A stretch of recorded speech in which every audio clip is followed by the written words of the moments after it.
Good morning students. आज हम लोग फेडरलिज्म के बारे में देखने जा रहे हैं। फेडरलिज्म का अर्थ होता है संघवाद। What is federalism? First and foremost know the meaning of the federalism. Federalism means a system of government in which power is divided between central authority and various constituent unit of the country. Means when power is distributed between government and its different organ is known as federalism. जब power को distribute किया जाता है centre से उसके नीचे के अंगों में, उसके नीचे के ऑर्गेनाइजेशन में, तब जो है उसे फेडरलिज्म कहा जाता है। और भारत सामान्य अर्थों में जो है एक फेडरल कंट्री है। Today we will know that how Indian constitution or Indian system is federalism. So here is explanation of the main point that in our country supremacy of the constitution. Whatever is written in the constitution, it is explained by different. It's explained different organs and it's power. जो कुछ भी संविधान में लिखा हुआ है वह स्पष्ट रूप से जो है सरकार के अलग अलग अंगों और कार्यों के बारे में जानकारी देता है और सरकार को इन्हीं जो है कार्यों के जो अधिकार मिला है उसी के क्षेत्र में रहकर जो है वह काम करना है। संविधान ही देश का गीता है, संविधान ही देश का कुरान है, संविधान ही देश का गुरु ग्रंथ साहिब है और संविधान ही देश का बाइबल है। जो कुछ भी होगा और जो कुछ भी नेता हमारे करेंगे वह संविधान के दायरे में रहकर ही कर सकते हैं। Next feature is separate government at central and state level. Centre में हम लोग जानते हैं कि अभी नरेंद्र मोदी की सरकार है, वहीं बिहार में जो है नीतीश कुमार की सरकार है। इसी तरह से जितने स्टेट हैं सभी में जो है दो तरह की सरकार है, एक सेंटर की सरकार और एक स्टेट की सरकार। तो इसी को कहा जाता है separate government in centre and state. There is division of power in our constitution. Division of power तीन रूपों में बांटा गया है, यूनियन लिस्ट, स्टेट लिस्ट और कंकरेंट लिस्ट। यूनियन लिस्ट में 97 सब्जेक्ट रखे गए हैं और इसके अंतर्गत इस पर कानून बनाने का अधिकार जो है वह केवल सेंट्रल गवर्नमेंट और यूनियन गवर्नमेंट को ही है। जैसे देश के सुरक्षा का भार, विदेशी मामलों का अधिकार, इस तरह के 97 सब्जेक्ट है। उसमें स्टेट जो है कोई इंटरफेयर नहीं कर सकता है। वहीं स्टेट लिस्ट में जो है 66 सब्जेक्ट को शामिल किया गया है और उस पर जो है कानून बनाने का अधिकार जो है केवल स्टेट गवर्नमेंट के पास ही है और जो है इन्हीं मुद्दों पर कानून बना सकता है। जैसे स्टेट के सुरक्षा के लिए जो है हर एक स्टेट में अपना पुलिस है। उसके बाद जो है एग्रीकल्चर के क्षेत्र में स्टेट जो है किस तरह से रेवेन्यू टैक्स लेगा यह स्टेट पर ही निर्भर करता है। तीसरा जो है वह है कंकरेंट लिस्ट। इसके अंतर्गत जो है 47 सब्जेक्ट को रखा गया है और इस पर जो है कानून बनाने का अधिकार जो है सेंटर और स्टेट दोनों के पास है। और इस तरह से जो है जैसे एजुकेशन को देखा जाए, एजुकेशन जो है बिहार गवर्नमेंट का अपना है, हर एक स्टेट का अपना है और जो है सेंटर का है सीबीएसई बोर्ड। तो इस तरह से जो है वैसे मामले जिस पर दोनों कानून बना सकते हैं उसको कंकरेंट लिस्ट में शामिल किया जाता है। बहुत सारे नियम अगर बनाते समय जो है अगर दोनों के बीच में विवाद हो जाता है तो वैसे कंडीशन में जो है सेंटर को प्रियोरिटी मिलता है और सेंटर की इच्छा को माना जाता है। उसके बाद जो है सुप्रीम एंड इंडिपेंडेंट जुडिशियरी, जैसे कि हम लोग पिछले लेसन में देखे हैं horizontal method of power sharing में लेजिस्लेचर, एग्जीक्यूटिव एंड जुडिशियरी सबका अपना अपना अधिकार है और जुडिशियरी का प्रमुख काम यही है कि वह जो है संविधान में जो नियम कानून है उसके अगेंस्ट में जो है कोई कानून नहीं पारित हो जो जनता के हितों के विरुद्ध हो। इसको देखना ही जो है वह सुप्रीम कोर्ट का काम होता है और जुडिशियरी का काम होता है। Next topic is the constitution amendment procedure. Article 368 में कॉन्स्टिट्यूशन अमेंडमेंट का प्रोसीजर दिया हुआ है, जिसमें 3 तरीका से जो है वह संविधान बदलने का जो है वह सिस्टम है। कोई भी कानून जो है वह हमेशा के लिए नहीं हो सकता है। समय और परिस्थितियों के अनुसार जो है वह कानून को बनाए जाते हैं और बदले जाते हैं। ऐसा कोई देश नहीं है जिसका कॉन्स्टिट्यूशन जो है वह रिजिड होगा। तो समय और परिस्थितियों को ध्यान में रखकर जो है कॉन्स्टिट्यूशन में जो है वह अमेंडमेंट होना चाहिए। और इंडियन कॉन्स्टिट्यूशन में भी जो है काफ़ी अमेंडमेंट हुआ है। और ये जो बेसिक स्ट्रक्चर है, जैसा कि हम पहले भी बताएं, वह जो है स्टेट 2/3 मेजोरिटी के साथ अगर उसको जो है प्रियोरिटी दे कि इस तरह का अमेंडमेंट होना चाहिए, इस तरह का सुधार होना चाहिए बेसिक स्ट्रक्चर में, और साथ ही सेंट्रल भी इस पर सहमति दे, तो जो है कॉन्स्टिट्यूशन अमेंडमेंट हो जाता है। अब हम लोग देखेंगे कि how Indian constitution is not limited to federalism.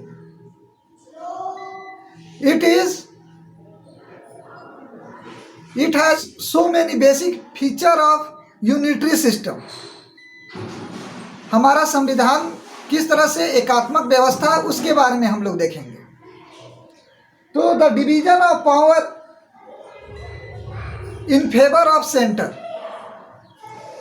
शक्तियों का जो भी बंटवारा हुआ है वह जो है सेंटर के फेवर में किया गया है। जितने भी ऊंचे पदाधिकारी हैं, जो सिविल सर्वेंट्स है, सबका नियुक्ति जो है वह सेंट्रल गवर्नमेंट के माध्यम से ही होता है, सिविल सर्विस। और वो जो है सेंट्रल के प्रति जो है जिम्मेवार होते हैं। यहाँ तक कि राज्य का जो है गवर्नर, वो भी जो है वह सेंटर के द्वारा चुना जाता है। तो इस तरह से हम देख सकते हैं कि सेंटर जो है वह ज़्यादा पावरफुल है। उसके बाद जो है single constitution for both centre and states, एक ही तरह का संविधान है स्टेट के लिए भी और सेंटर के लिए भी। ऐसा बात नहीं है कि किसी भी स्टेट का जो है वह कॉन्स्टिट्यूशन जो है वह अलग है। The next power is the power of union government to change the boundaries and name of state.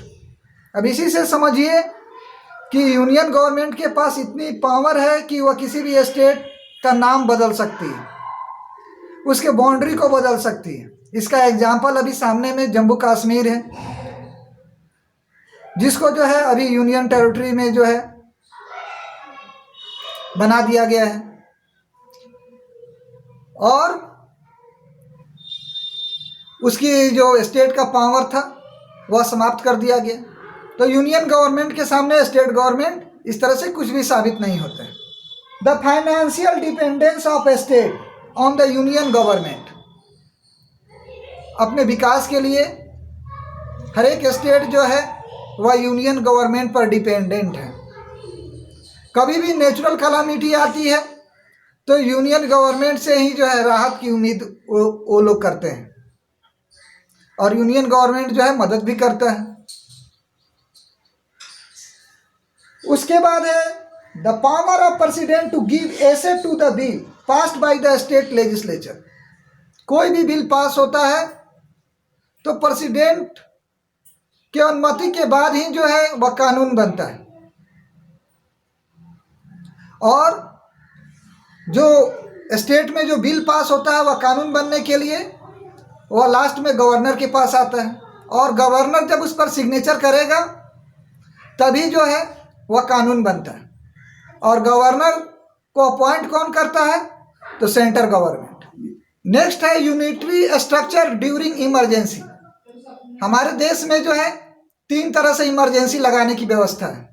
Article 352, article 356 और आर्टिकल 360। जब ये इमरजेंसी लागू होता है तब स्टेट गवर्नमेंट का पावर समाप्त हो जाता है और यूनिटरी फीचर देखने को मिलता है पूरे देश में। बहुत सारे फंडामेंटल राइट्स भी गायब हो जाते हैं और सभी को जो है देश की रक्षा का जिम्मेवारी जो है निभाना पड़ता है। साथ ही साथ central government has power to resolve dispute between state and other states. इस प्रकार से हम कह सकते हैं कि इंडियन कॉन्स्टिट्यूशन जो है वह क्वासी फेडरल है।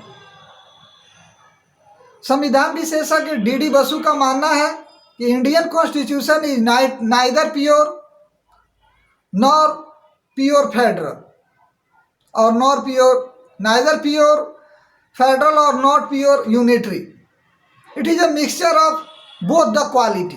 प्रोफेसर पायल का मानना है कि Indian constitution is federal in structure but unitary in spirit.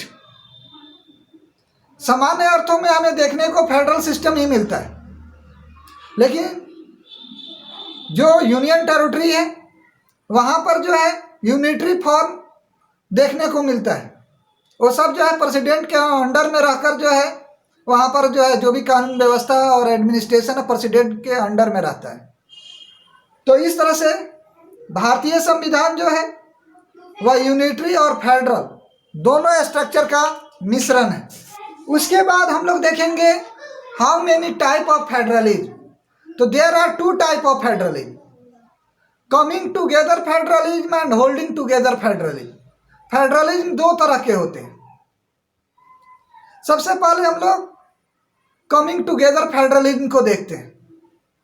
तो coming together federalism when small states come in a big unit to pull out its sovereignty and secure its security and development. These types of federalism occur.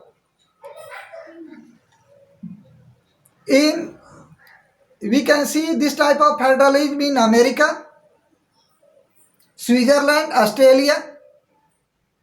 While holding together federalism, when a big country distribute its power for administrative purpose to smaller units, it is known as holding together federalism, such as India, Belgium,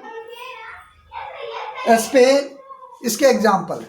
तो अब हम लोग देखेंगे कि how is federalism practice in our country.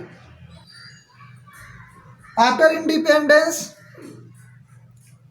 the first problem was formation of states on the basis of language. भाषा के आधार पर सबसे पहले आंध्र प्रदेश में जो है वह मांग उठा उसे अलग करने के लिए। पंडित जवाहरलाल नेहरू इसके फेवर में बिल्कुल नहीं थे, क्योंकि इससे जो है क्षेत्रवाद, रीजनलिज्म को जो है बढ़ावा मिलता और इससे जो है देश को नुकसान होता। लेकिन हमारा संविधान इतना मजबूत है कि भाषा के आधार पर कई स्टेट बने। बिहार से झारखंड भी अलग हुआ 2000 में भाषा के आधार पर ही। आदिवासी बहुल क्षेत्र है, नागालैंड भी अलग हुआ। बहुत सारे स्टेट जो है वह भाषा के आधार पर ही अलग हुए। लेकिन उसके बावजूद जो है हमारा संविधान अभी तक बना हुआ है। उसके बाद जो है ऑफिशियल लैंग्वेज के रूप में, नेशनल लैंग्वेज के रूप में हिंदी को प्रमोट करने का प्रयास किया गया। लेकिन जो है साउथ इंडिया में इसका जमकर विरोध हुआ और साउथ इंडिया के बहुत सारे स्टेट, जहाँ पर जैसे तमिलनाडु को ही ले लिया जाए तो उन्हें तमिल भी पढ़ना पड़ता है, हिंदी भी पढ़ना पड़ता है और इंग्लिश भी पढ़ते। तो ऐसे कंडीशन में वो इसका जमकर विरोध किए। तो ऑफिशियल लैंग्वेज के रूप में जो है हर एक स्टेट का अपना जो है लैंग्वेज को मान्यता दिया गया। केवल 40% नॉर्थ इंडिया के ज़्यादातर लोग जो है वह हिंदी को बोलते हैं। साउथ इंडिया में जो है हिंदी बोलने वालों की संख्या जो है वह कम है। उसके बाद जो है सेंटर स्टेट रिलेशन देखने को मिलता है। तो 1990 तक सेंटर जो था वह काफ़ी पावरफुल था और वहाँ पर जो है जो सेंटर चाहता था वही जो है पूरे देश में होता था। लेकिन 1990 के बाद जो है बहुत सारे परिवर्तन देखने को मिले और कोलिशन गवर्नमेंट बनना शुरू हुआ। 1990 के बाद कोलिशन गवर्नमेंट का युग शुरू हुआ। What is coalition government? तो when so many political party forms a government on the basis of some principle and run the government, that is known as coalition government। जब बहुत सारी पॉलिटिकल पार्टी कुछ खास सिद्धांतों के आधार पर देश को चलाने का प्रयास करती है तो उसको जो है कोलिशन गवर्नमेंट कहा जाता है। और उसके बाद जो है पीवी नरसिम्हा राव का सरकार आया उसमें, और उसके बाद कई जो है थर्ड फ्रंट के लोग सरकार बनाए उसमें। उसके बाद जो है अटल बिहारी वाजपेयी एक बार 13 दिन, उसके बाद 13 महीना और उसके बाद 5 साल जो है शासन किए कोलिशन गवर्नमेंट। यहाँ पर फिगर में साफ देखने को मिल रहा है क्या हाल है अटल बिहारी वाजपेयी का। जब भी कोलिशन गवर्नमेंट बनता है तो सरकार जो है आंतरिक मामलों में ही परेशान रहती है। देश को मजबूती प्रदान करने में उस समय जो है बहुत सारा दिक्कत महसूस होता है, लेकिन जो रीजनल लेवल का डाइवर्सिटी है उसको जो है प्रमोट होने का जो है काफ़ी ज़्यादा अवसर मिलता है।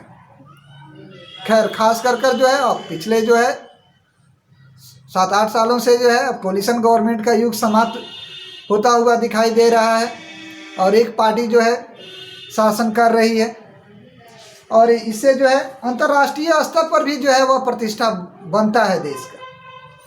Now we are going to see decentralisation in India. When you know very well in our country there is third tier government that is known as local government. यह लोकल गवर्नमेंट को ही जो है डिसेंट्रलाइजेशन ऑफ डेमोक्रेसी कहा जाता है। इसके अंतर्गत जो है म्यूनिसिपल कॉरपोरेशन, ब्लॉक, पंचायत ये सब आते हैं और अपने क्षेत्र में जो है वो डेवलपमेंट करने के लिए जो है वह जिम्मेवार रिस्पॉन्सिबल होते हैं।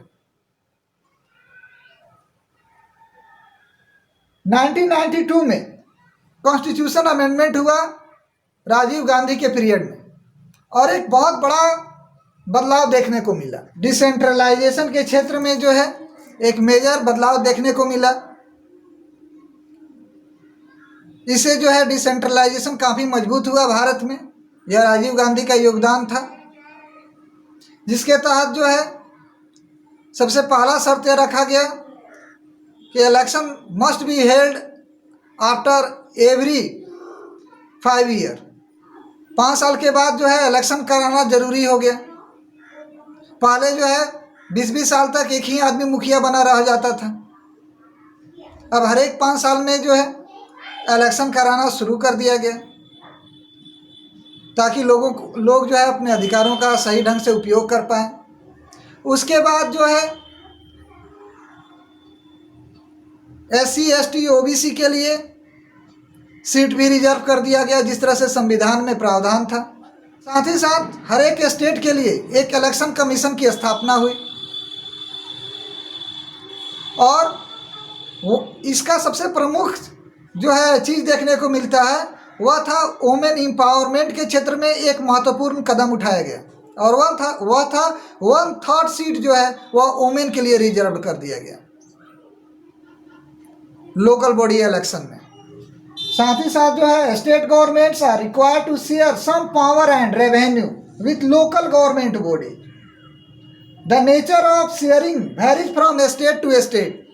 जिस स्टेट का जितना कैपेसिटी है, क्षमता है, उसके आधार पर जो है अपने लोकल बॉडी को जो है वह उनको मदद करना था ताकि जो है वह अपने क्षेत्र के समस्याओं को सुलझा पाएँ और जो है डेवलपमेंट की ओर आगे बढ़ पाएँ। क्योंकि जो लोकल लोग होते हैं वही जो है वहाँ की समस्याओं से पूरी तरह वाकिफ़ होते हैं और किस तरह से उसका सॉल्यूशन निकलेगा वो अच्छी तरह से जानते हैं। हम लोग जानते हैं कि ग्राम सभा में जो है पंच होते हैं, सरपंच होते हैं, मुखिया, पंच, ठीक है, और वो जो है सब सारे डिसीजन लेते हैं। ग्राम सभा के सभी लोग जो है, गांव के लोग जो कि उनको वोट देकर जिताते हैं, सभी लोग मेंबर होते हैं। वहीं जो है उससे ऊपर ब्लॉक हो गया, उसके ऊपर जो है म्यूनिसिपल कॉरपोरेशन हो गया। We are going to see that how local government work. तो हम लोग जानते हैं कि पंचायत लेवल पर जो है वह मुखिया होता है और गांव के सारे कामों के लिए वह जिम्मेवार होता है। जितने लोग उसको वोट देते हैं वो सभी ग्राम सभा के मेंबर होते हैं। उसके बाद जो है a few gram panchayat are group together to form what is usually called a panchayat samiti और ब्लॉक और मंडल। उस क्षेत्र के ब्लॉक के अंतर्गत जितने पंचायत होते हैं सब मिलकर जो है ब्लॉक और मंडल बनाते हैं। उसके बाद जो है ऑल द पंचायत समिति और mandal in a district together constitute the zila parishad. और जो ब्लॉक होते हैं वह डिस्ट्रिक्ट के, वह सब मिलकर जो है जिला परिषद का निर्माण करते हैं। और इस तरह से जो है यह लोकल बॉडी जो होता है वह काम करता है। म्यूनिसिपल कॉरपोरेशन का हेड जो होता है वह मेयर होता है और जो भी एमपी एमएलए लोग होते हैं सब जो है जिला परिषद के अंतर्गत जो है वह काम करते हैं और उसके मेंबर भी होते हैं। वो उसके डेवलपमेंट में अपना महत्वपूर्ण रोल अदा करते हैं। अभी के समय में करीब 36 lakh elected representative third tier government में है। इसी से को देखकर जो है हम अपनी आबादी का अनुमान लगा सकते हैं। ओके, इस तरह से जो है भारत में फेडरलिज्म सामान्य तौर पर देखा जाता है, लेकिन इमरजेंसी जब भी उपस्थित हुई है तब यूनिटरी सिस्टम अपने ढंग से जो है वह काम करता है। Okay, see you. आपको यह वीडियो अच्छा लगा होगा, please like and subscribe my video.